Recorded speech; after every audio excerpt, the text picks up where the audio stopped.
Olá, boa noite. Cassiano Bittencourt, Ilusão Estrategista. Hoje, aproveitando que o cenário eleitoral continua na mesma e nós vemos aí os candidatos se atacando fortemente, sem muito construtivismo com relação à proposta ou qualquer coisa do gênero, eu queria aproveitar para falar de uma outra relação geopolítica que eu acho que vai afetar bastante o mundo no médio e longo prazo, que é o da Arábia Saudita com o planeta como um todo. Isso porque a Arábia Saudita, mais ou menos recentemente, teve a instituição do Mohammed bin Salman como príncipe, ele que era ministro da Defesa da Arábia Saudita até pouco tempo atrás,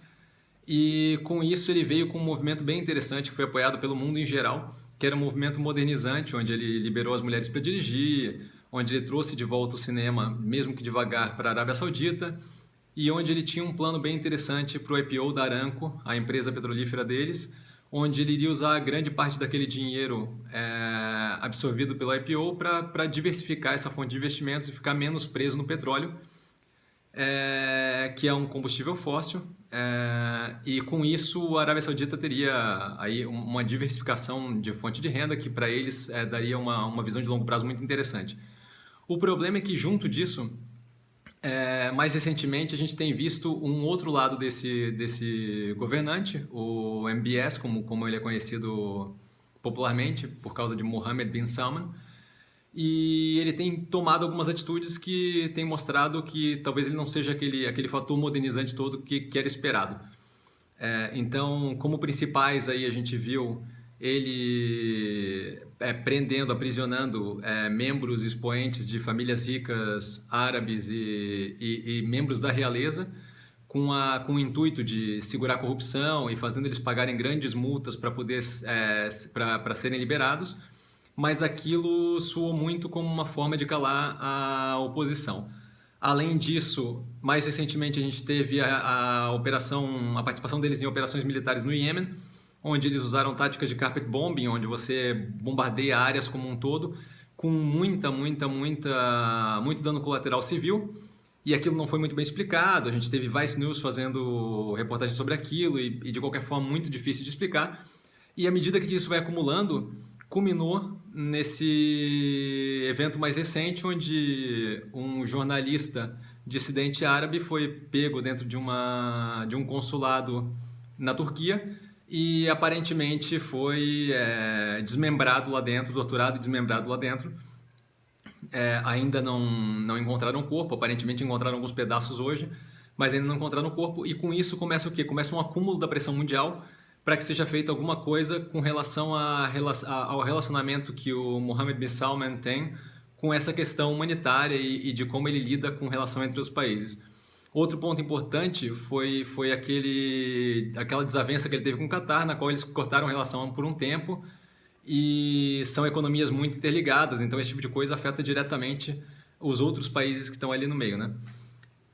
Por que eu acho isso interessante? Porque dependendo de como for essa situação se desenvolvendo, nós temos ali uma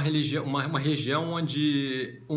se existe uma mudança de regime, uma mudança de governante, nunca é levado de um jeito suave, nunca é levado de um jeito sem consequência, porque estamos falando de Oriente Médio. Além disso, ele tem contratos e acordos bélicos de grande valor monetário com vários países do mundo, o que ocasiona tanto um quê de rabo preso, como foi demonstrado pelo Trump na coletiva que ele deu, onde ele citou como um dos pontos para não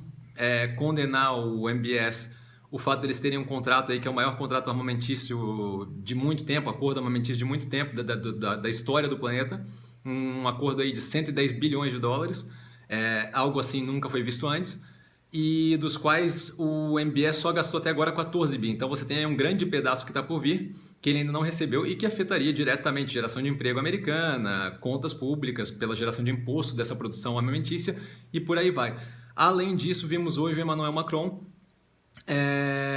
esquivar de perguntas sobre a venda de armas para a Arábia Saudita também. Então, esse tipo de relacionamento um pouco promíscuo entre os países e a Arábia Saudita acaba causando essa dificuldade tanto de condenar quanto de apoiar a Arábia Saudita pelas atitudes que eles estão tomando, E dependendo de como isso desenvolver, isso pode ou não gerar reflexo tanto em preço de petróleo, quanto em déficit americano, quanto em exportação e importação em outros países, e isso afetaria diretamente a economia local dos outros países, uma vez que isso afeta a geração de emprego e arrecadação do governo e por aí vai. Então, meu ponto com essa conversa toda é justamente que a gente preste atenção nessa relação entre o Mohammed bin Salman e os outros governantes para entender justamente como é que esse desenvolvimento geopolítico pode afetar preço de petróleo, esses acordos armamentícios e, inclusive, uma possível mudança de regime ou de governo naquela região ali do Oriente Médio, que pode ser, que com certeza vai vir como um choque para o mundo como um todo. Eu sei que o post hoje foi um pouco mais longo, mas é que tinha que dar uma introdução de quem era Mohammed bin Salman. Por hoje eu fico por aqui. Vale lembrar que quem aprende a pensar bolsa opera com mero detalhe. Até amanhã.